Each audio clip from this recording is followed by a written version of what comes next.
வணக்கம். சிறகடிக்க ஆசை சீரியலில் இனி என்னெல்லாம் நடக்க போகுது அப்படின்னு தான் பார்க்க போகிறோம். இங்கே ஸ்ருதி பணம் கொடுத்தோன்னே மீனாவுக்கு ரொம்பவே சந்தோஷமாகிடுது. ஏங்க இந்த ஸ்ருதிக்கு நம்ம ஏதாவது பண்ணணுங்க அப்படிங்கிறாங்க. கண்டிப்பாக பண்ணுவோம், ஸ்ருதிக்கு ஒரு நல்ல செய்தி வரட்டும், நம்ம பண்ணுவோம் அப்படிங்கிறாங்க. சரிங்க வாங்க அட்வான்ஸ் கொடுத்துட்டு வந்துடலாம் அப்படின்னு சொல்லிட்டு எல்லா கடையிலும் போய் அட்வான்ஸ் கொடுக்குறாங்க. அண்ணே முதல்ல நான் வந்துட்டு பணம் தரேன்னு சொன்னேன், நீங்கள் தானே வேண்டான்னு சொன்னீங்க அப்படிங்கிறாங்க. இல்லைம்மா தப்பாக நினச்சிக்காதம்மா, எனக்கும் ஒரு சில நெருக்கடி இருக்குது, அதனால தான் சொன்னேன் அப்படின்னு சொல்லிட்டு சொல்கிறாங்க. இல்லைன்னா இருக்கட்டும் அப்படின்னு சொல்லிட்டு எல்லாருக்குமே ஃபுல்லாகவே செட்டில் பண்ணிடுறாங்க. உடனே கடைக்காரங்க எல்லாருமே சிந்தாமணிக்கு ஃபோன் பண்ணி சொல்கிறாங்க, இந்த மாதிரி எல்லா கடைக்குமே அந்த மீனா பொண்ணு வந்து ஃபுல் பணமே கொடுத்துருச்சு, பொருள் கொடுக்குறதுக்கு நாங்கள் இன்னும் ஒன்றும் செய்ய முடியாது அப்படிங்கிறாங்க. இங்கே சிந்தாமணிக்கு ரொம்பவே கடுப்பாகுது, இந்த மீனாவுக்கு இவ்வளோ பணம் ஏது அப்படின்னு சொல்லி விஜயாவுக்கு கால் பண்ணுறாங்க. என்ன மாஸ்டர், உங்கள் மருமக ஃபுல்லாக எல்லாத்துக்கும் பணம் கொடுக்க போல் பொருள் வாங்குறதுக்கு அப்படிங்கிறாங்க. ஆமாம், இந்த பணக்கார பைத்தியம் என்ற வீட்டில் ஒன்று இருக்குல்ல, அது வந்து நான் எவ்வளோ சொன்னாலும் கேட்கல, என் மேலே கை நீட்டிட்டு அது பணம் கொடுத்துருச்சு அப்படிங்கிறாங்க. மாஸ்டர், முதல்ல மீனாக தான் உங்களை மதிக்காமல் இருந்தால், இப்போ உங்கள் பணக்கார மருமகளும் உங்களை மதிக்கலை.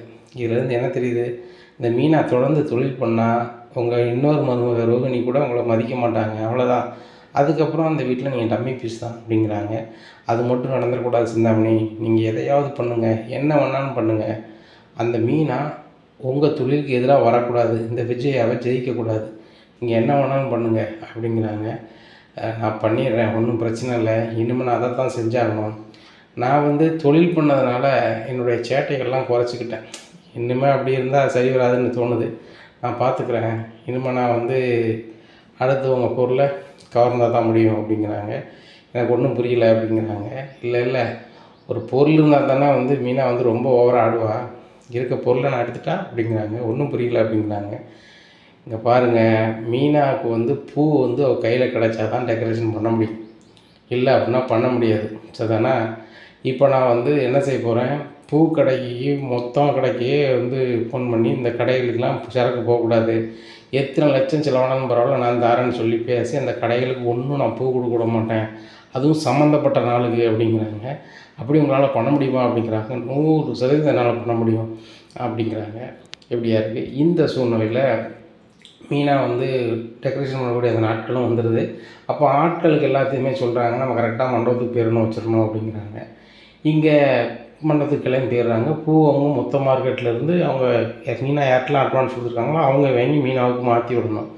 இப்படி இருக்க அந்த சூழ்நிலையில் மொத்த மார்க்கெட்டில் வர வேண்டிய வண்டி வரலை, அந்த வண்டியை யாரோ எடுத்துகிட்டு போயிட்டாங்க வச்சுட்டாங்கன்னு சொல்லி அந்த கடைக்காரங்க இவங்ககிட்ட சமாளிக்கிறாங்க. இந்த சிந்தாமணி அந்த மொத்த கடைக்கு பணத்தை கொடுத்து என்ன செஞ்சிட்டாங்க, சரி பண்ணிட்டாங்க.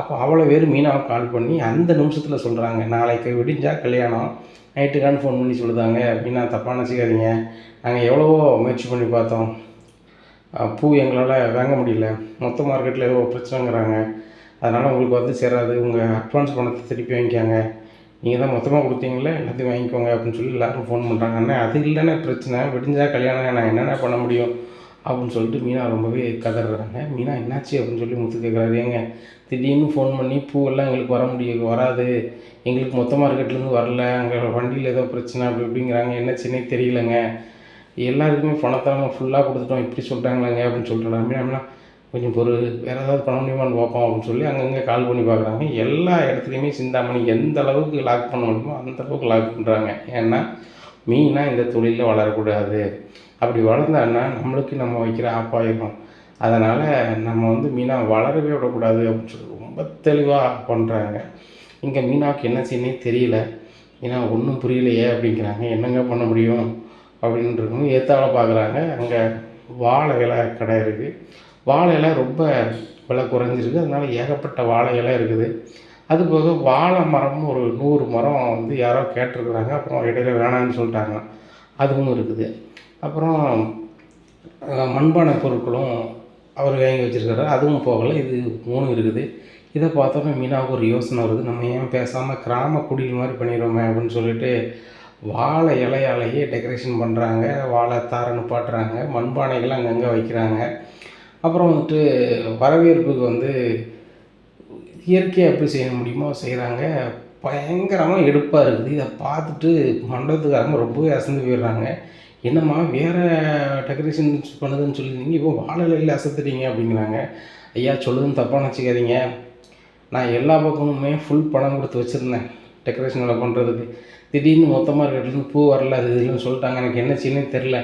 பக்கத்தில் பார்த்தேன், ஒரு வாழை இலை கடை இருந்துச்சு. அங்கே வாழைத்தார், பிறகு வாழை மரம் எல்லாம் இருந்துச்சு, மண்பானையும் இருந்துச்சு.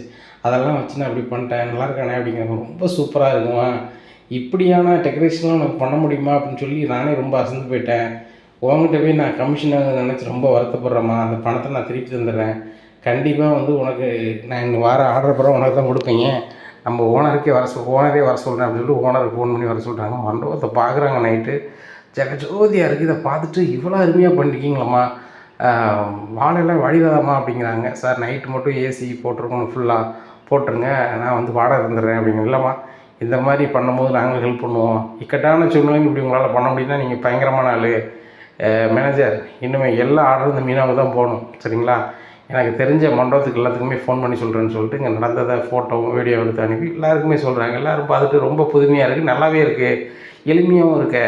என்ன இது வந்து சீக்கிரமாகவும் வேலையை முடிச்சுடுவாங்க, விசேஷ வீட்டுக்காரங்களுக்கு ரொம்பவே பிடிக்கும் அப்படின்னு சொல்லிட்டு பேசுகிறாங்க. அப்போ எல்லாருமே மீனா கொடுக்கும் அந்த மனநிலைக்கு வந்துடுறாங்க.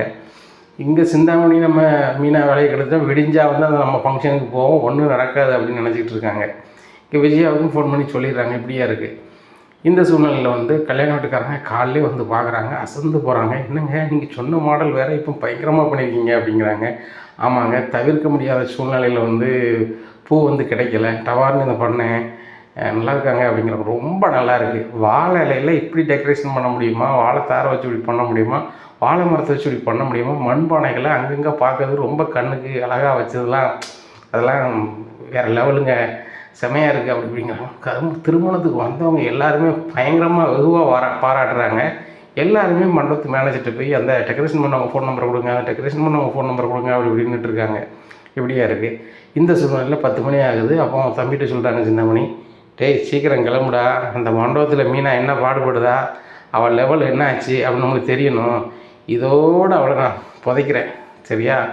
முடிஞ்சு போச்சு, தொழிலே முடிஞ்சது, சீன் ஓவர் ஆயிரும் அப்படிங்கிறாங்க. உடனே அக்கா அந்த பிள்ளை மேலே உனக்கு இறக்கம்லாம் போச்சக்கா அப்படிங்கிறாங்க. இறக்கம் என்னடா இறக்கம், என் தொழிலில் ஒரு ஆள் வந்து காலி பண்ணும்போது நான் காலி பண்ணணும்ல, அதானே முறை அப்படின்னுட்டு இருக்காங்க. அக்கா நீங்கள் பார்த்து செய்யக்கா அப்படிங்கிறாங்க. அதெல்லாம் செஞ்சாச்சு, வாடா அங்கே போனால் தெரியும் அக்கா யாருன்னு சொல்லிட்டு அப்படிங்கிறாங்க. அந்த கார் எடுத்தாங்க, போகிறாங்க, இறங்கி போகிறாங்க. கல்யாண வீட்டிலேருந்து எல்லாருமே வழக்கம் போல் வந்துட்டுருக்காங்க. அப்போ சிந்தாமணி முழிக்கிறாங்க, டேய் டெக்கரேஷன் வேலை ஒழுங்காக பண்ணலன்னா எல்லோரும் விசேஷ வீட்டுக்காரன்னு என்னத்தையா சொல்லிட்டு போவாங்க, இவ்வளோ வசதியான மண்டபத்தில் கல்யாணம் மட்டும் வச்சா காணாது, டெக்கரேஷன்லாம் பண்ணல வைக்கலன்னு சொல்லாமல் அவங்க போகிறாங்க அப்படிங்கிறாங்க. அக்கா உள்ளே போய் பார்ப்போங்க அப்படிங்கிறாங்க. உள்ளே போகிறாங்க, அசந்து போயிடுறாங்க. பூரா வாழை இலையிலையும் வாழை மரத்துலேயும் வாழை தாரை வச்சும் மண்பானை வச்சு ரொம்ப ஜெகஜோதியாக பண்ணியிருக்காங்க. அந்த மண்டபத்துக்கும் அந்த வெளிச்சத்துக்கும் அந்த சுற்றுருக்கு இது வச்சு அழகுக்கும் பயங்கரமாக இருக்குது. இதை பார்த்துட்டு சிந்தாமணி ரொம்ப அசந்து போயிடுறாங்க. நான் பூவை மட்டும் கிடைக்கூடாமல் பண்ணிட்டோம்னா இவள் தொழிலே நிப்பாட்டிடலான்னு பார்த்தா இப்படி பண்ணிட்டாளே அப்படின்னு சொல்லிட்டு வாயை பொழந்துட்டு இருக்காங்க. பின்னாடி மீனா வராங்க. என்ன சிந்தாமணி அம்மா நல்லா இருக்கீங்களா அப்படிங்கிறாங்க. உடனே என்னடி அப்படிங்கிறாங்க. ரொம்ப நல்லது, நீங்களே எனக்கு ஆர்டர் கொடுத்து நீ வளர்த்து விட்டீங்க, ரொம்ப சந்தோஷமாக இருக்குது. மேனேஜர் சொன்னார் உங்களுக்கு இந்த ஆர்டர் கொடுக்க சொன்னது சிந்தாமணி அம்மா தான். சிந்தாமணி அம்மா உங்களை தொழிலை முடிச்சு விடுன்னு நினச்சாங்க, நீங்கள் வந்து அவங்களே முடிச்சு விட்டீங்க அப்படின்னு சொன்னாங்க. முடிச்சு விட்டோன்னா ஒன்றுமே பிரச்சனை இல்லை அப்படிங்கும்போது முத்து சொல்கிறாரு, சிந்தாமணி அம்மா உங்கள் வயசுக்கும் அனுபவத்துக்கும் நாங்கள் பற்ற மாட்டோம், சிறு திரும்பவும் பல்ல குத்துறதுக்கு உதவும் அப்படின்னு சொல்லுவாங்க. உதவிச்சாமா ஒன்றும் பிரச்சனை இல்லை, நீங்கள் பூவை வரவிடாமல் நிப்பாட்டினீங்க சரிதானா, அது போக செலவை ரொம்ப குறைக்கிற அளவு பண்ணிட்டீங்க. இந்த மொத்த டெக்கரேஷனே எங்களுக்கு வந்துட்டு எவ்வளோ வந்துருக்குன்னு கேட்குங்க, வெறும் 10,000 ரூபா தான். முதல்ல நாங்கள் பூவை வச்சு இந்த டெக்கரேஷன் வேலை மீனாக பண்ணியிருந்தோம்னா எங்களுக்கு 50,000 தான் மிஞ்சிருக்கும்.